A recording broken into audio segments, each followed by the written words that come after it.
Hey, what is up guys? We're here, welcome back to Let's Play Sanctum 2. Before we actually start guys, I want to apologize for the little delay. This week was SGDQ and also I had a lot of work to do, so I was quite busy.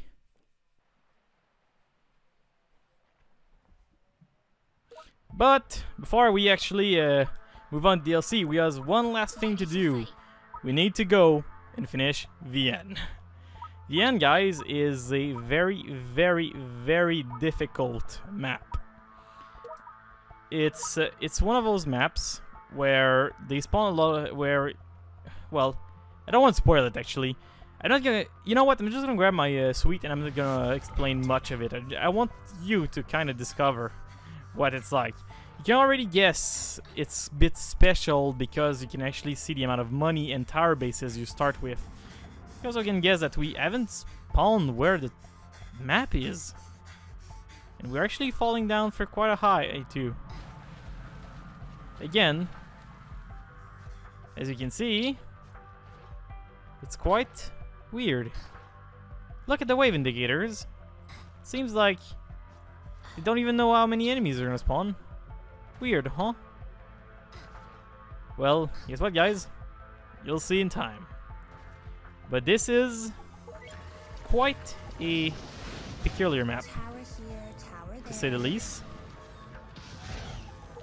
It's one of those maps where there's gonna be so many enemies and so much shite going down that the game doesn't even want to show you how many enemies are gonna be. There's only a single wave, but there's gonna be one hell of a single wave. You pass a wave and you're done. You fail a wave and you go back to starting, just to planning board, because here's the deal. In this particular map, you will never get any more towers than what they give you at the very beginning, so you need to plan ahead and you need to plan very well.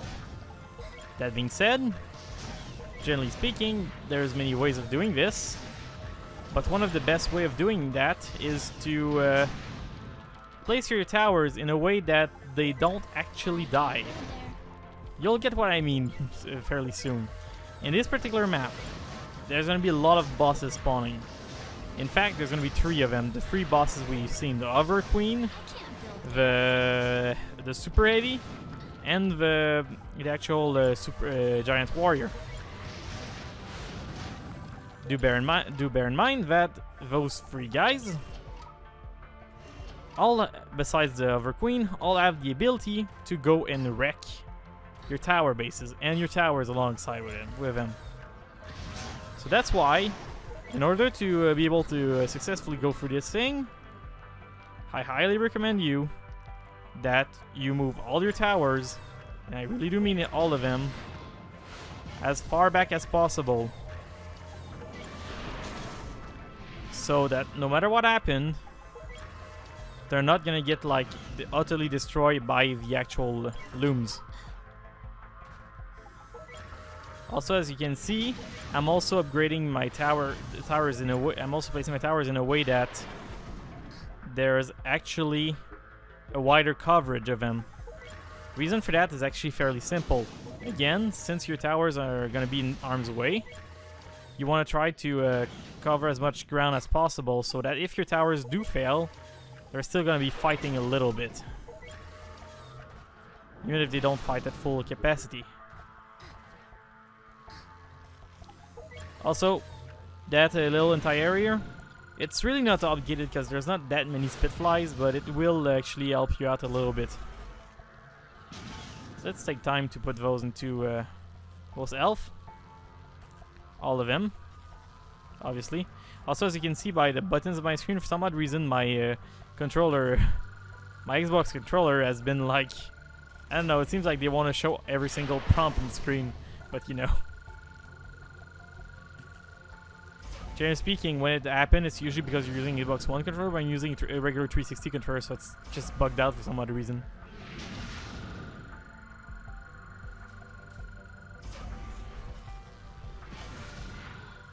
I'm also gonna upgrade a lot of these towers, but I'm not gonna upgrade them like all of them. I'm just gonna upgrade the ones that I think are the most important. aka, generally speaking. Actually, let me think for a while, real quick. I think I'll be able to upgrade all of them. Well, all of these, at least. Kinda wish it would be a faster way of spending your money, actually.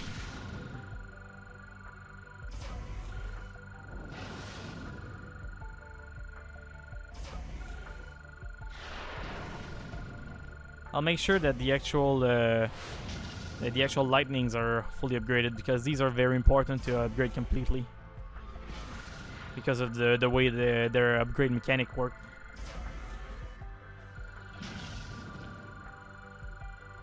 Cool, cool. Now that this is done, I'm gonna pump the rest of the cash into the middle focus tower, just to make sure that it's strong enough. So, let's do this, guys. That's enough setup for now. Well, for pretty much the entire thing. Do bear in mind we'll see a lot of bubbleheads, so I actually regret not taking any drone towers, because these would have been very useful. But I kind of want my anti-air, so I skipped on that because of that. Because there will be a little bit of Spitflies. I'm gonna mostly ignore them, since rocket towers will deal with them eventually. As you can see, 5 focus towers is kind of ridiculous.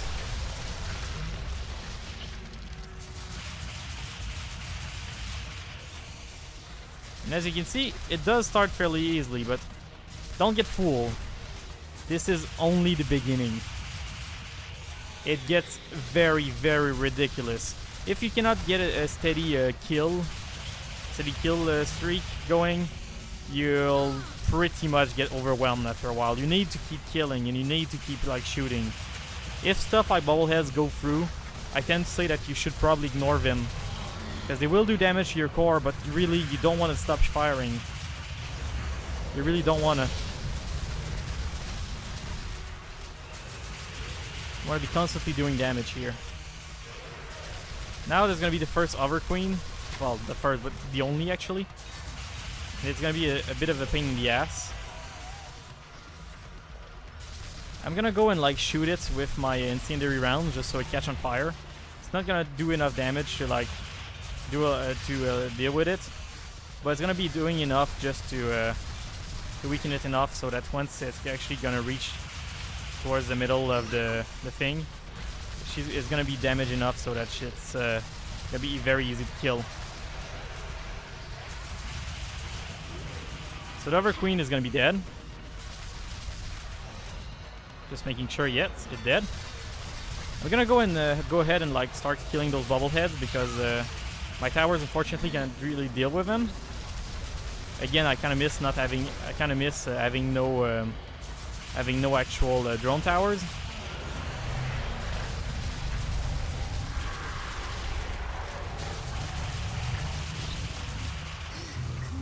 Also, another thing I love about Focus versus Lightning. Focus and Lightnings are two of the best towers for dealing with like heavy guys. I tend to like Lightning a little bit better because it has a little more initial DPS. But Focus, what I like is that it has a lot of range and a lot of damage, which means that it is fairly awesome. Also, here, there's a bubblehead's gonna pass. I don't really care. That guy must die like now. This guy will be the one that decides if you win or not. I'm dead serious. If that guy can damage enough towers, you lose, because that guy will just destroy your tower bases. I think it's dead. Yeah, it is. And he didn't manage to take any towers down. Didn't manage to make the maze a little bit shorter, which is bad. But he did. I didn't manage to kill him fast enough, so it didn't actually cause too much trouble. And this is pretty much thanks to those focus towers that kept dealing an awesome amount of DPS on him. Also, there's gonna be that bubblehead here. I'm just gonna go and shoot it, just so it catch on fire. Eventually, it's gonna die by itself.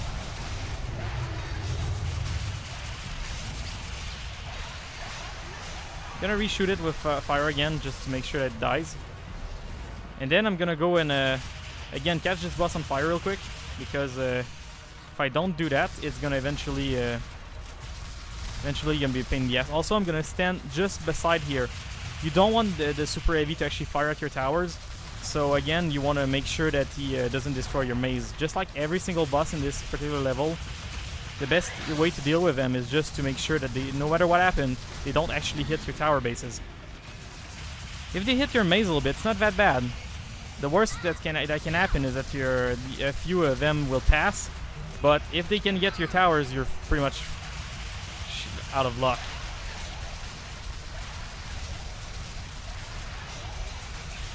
Also, you have to deal with bullheads again.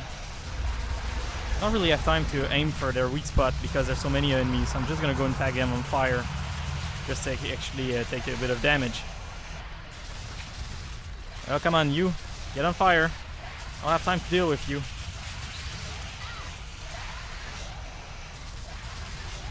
No, I don't have the choice to deal with you. I kinda hate shooting bullheads at that distance. And for the final boss. So again, we'll be diverting from the final boss of this map is a freaking walker and a freaking Over Queen together. And I'm serious.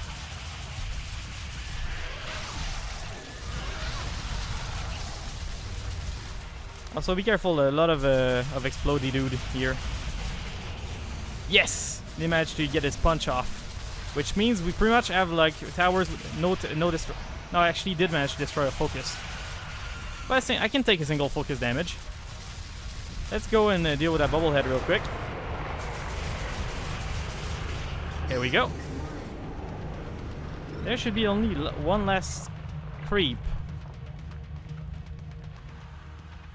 Apparently my memory is really bad because there's yet another boss. I guess, I'm sorry guys, I guess my memory is really bad. Apparently I forgot they actually give you 2 of each. But it's not that bad because the super heavy is pretty much alone at this point, so...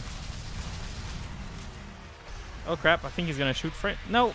His beam actually ran out of range before the towers, so I'm fairly happy about that.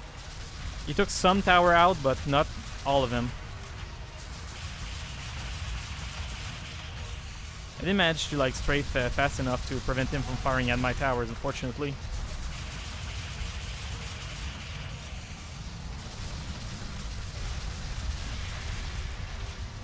Come on, Super Heavy. You're the last one, man. Show me what you got.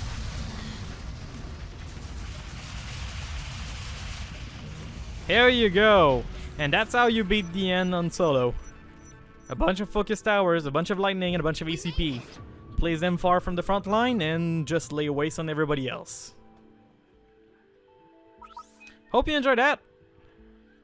Hold on, I'll just read that real quick. Or damage, tons of me. Oh, that's actually a really good one if you're using Simo.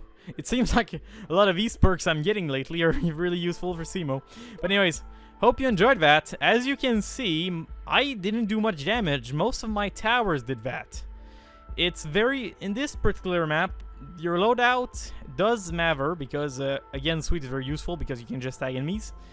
But as you can see, the towers are going to be doing most of the damage here. The reason is fairly simple, is that you have so many enemies to take care of, and you have so much freaking cash too, that you really want your towers to be doing most of the grunt work. That's also the reason why you really want to be careful how you place your towers, because if you lose your towers in this very map, you're pretty much doomed. You lose more than a few fully upgraded ones and you're pretty much dead, and you might as well restart. Again, because there's so many enemies that you're only doing a very small portion of damage. But anyways, hope you enjoyed that episode, guys. This is pretty much the last episode of like regular gameplay. Next episode they're gonna be entirely on DLCs, but I believe there's gonna be a credit sequence and I'll let it play.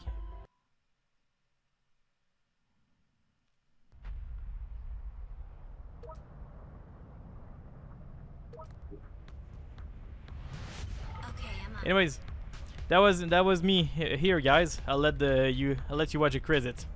Was Hailtothebreak here? See ya, guys, later. See ya, guys. Oh, and thanks, Coffee Stain, for a really awesome game. One of my favorite of all time, too.